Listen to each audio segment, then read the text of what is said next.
What's up, everybody? I'm John Middlekauff. You know what I need you to do. Subscribe to our YouTube channel. We got content for days reacting to every NFL game all the time, every single day. Subscribe, like the videos. Let's go. The Giants. There's so many different angles here. I saw Albert Breer say no one will ever do offseason hard knocks again. I don't know if it's like in-season hard knocks where you don't really have a choice. Like if you fall into the categories, they can give it to you and you can't really get out of it. Obviously, if you make the playoffs, you can't avoid it. But I think when you look at the Giants, their season couldn't be going any worse. And this week, it felt like it jumped the shark a little bit. You know, the Jets, when you get weird stories coming out of New York, like that's been happening for a long time. Today, it was like Aaron Rodgers won't let them take an MRI. Well, yeah, he doesn't trust anyone in that building. That building is just whack job central, or at least it had been. My guy Phil Savage is in control now. I think he'll get the train back on the tracks. But clearly, it's just a weird environment there. People start getting fired. You don't know who to trust. Like I actually kind of understand it. Now, Aaron signed up for that, but all these stories coming out of New York, it's kind of easy to be like, did Joe Douglas leak this? Did Woody leak this? It's getting weird. The Giants are just like, yeah, we're betching Daniel Jones. Not that weird. Guys that get paid a lot of money who underachieve get benched constantly. We saw Derek Carr get that treatment. We saw Russell Wilson, who's, one of the greatest players in the history of his former franchise, get benched a year and a half into Denver. So Daniel Jones getting benched wasn't that weird. It was a bad contract. But then when they went to Tommy Cutlets over Drew Lock after they had paid him $5 million to be the backup, you started going, what are we doing here? This is not 1992 or 1986. Selling tickets and positive vibes and good stories on the back of the post. Who gives a shit? You're guaranteed $400 million in 2025 from the television deal. You are going to be a positive when it comes to profit, no matter what. And a couple touchdowns from some Italian kid that played at Syracuse that had a couple moments last year that honestly cost you Jaden Daniels and Drake May is not going to mean shit in the grand scheme of things. But why would you start him other than that? Is John Mara still obsessed with what they're saying about him on WFAN and what is being written about him in the newspapers? Hey, John, I would say the majority of your audience under 50 years old that follows your football team hasn't picked up one of those papers in years. Ultimately, a conversation from a media guy in New York because they are Italian and Tommy Cutlets throws a touchdown isn't going to mean a goddamn thing. But there's no other way to justify or to rationalize why they would start him over Drew Lock if you went, they just wanted to get some positive pub. They were hoping he would have some moments and people would like it like they did last year.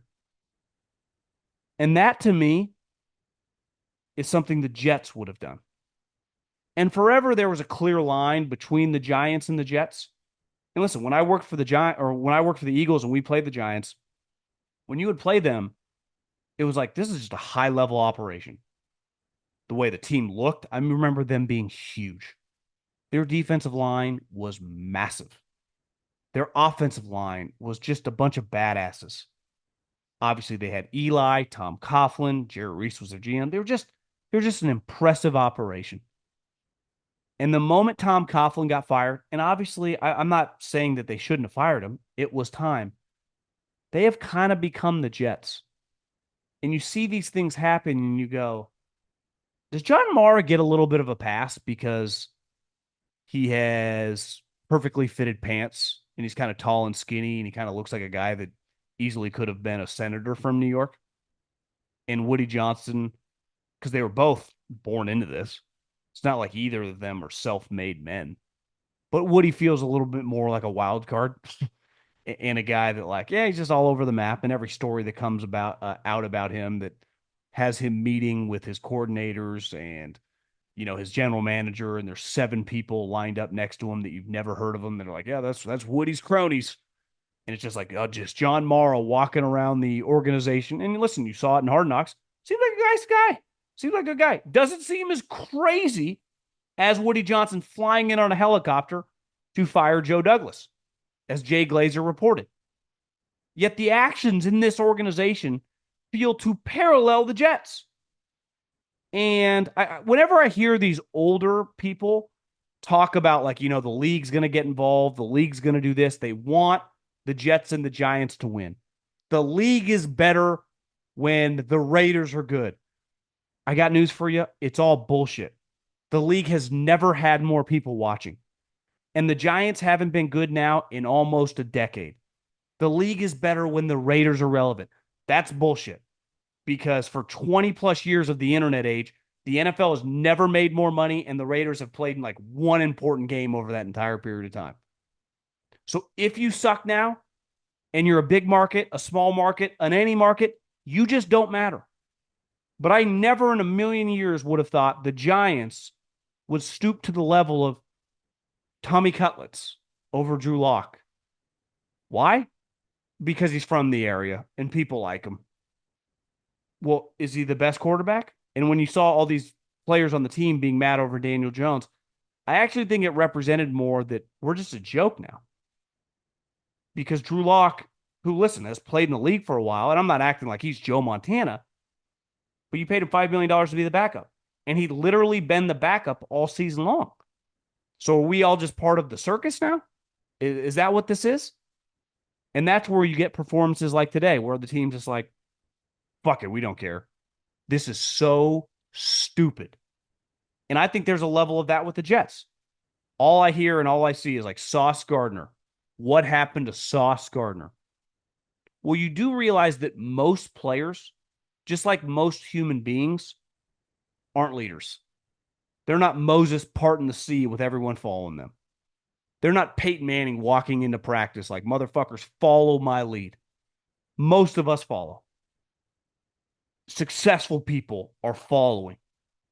And Sauce looks around like, who do I follow? Well, there's no one. So what happens? He falls off a cliff. And you see the Giants today, like, everyone's kind of looking around. What do we do? And no one has any answers. And it's pretty sad. Sometimes you lose. Like the Commanders today. They lost. They got beat. Turbin had a great play. Cooper Rush made some plays. Parsons was making some plays. Like, it's the NFL. It's difficult. If the Chiefs had lost today, it would have been a big headline, but it's like, yes, the NFL. If the Panthers win 4 or 5 games, like, they're going to beat a good team or two. It was at home, in Carolina. Like, it's not that crazy. It's football. It is difficult. If you do not come to play, you will lose. If you're a step slow, I saw with the 49ers. They missed 10 tackles in the first quarter. So you're just a little hesitant, and all of a sudden it snowballs and you start getting worked. But what's going on with the Giants right now, I don't. It's pretty embarrassing, honestly. It's just a lover of football, as a lover of like the NFL and what certain things stand for. That's not the team that when I lived in the Northeast that I have any recollection of being like that. Like Tommy Cutlets, like, what the fuck are we doing? If I was a Giants fan, I would be furious. And there's a difference. Like, I don't, it's not about Daniel Jones. It's about what is going on right now with our franchise and who can help us. Because, John, you fired Tom Coughlin, and ever since then, it's been the same shit year after year after year. And all I ever hear anyone is like, well, Jets' problem starts with Woody. Well, don't we have to say then the Giants' problem starts with John Mara? A couple other quick things.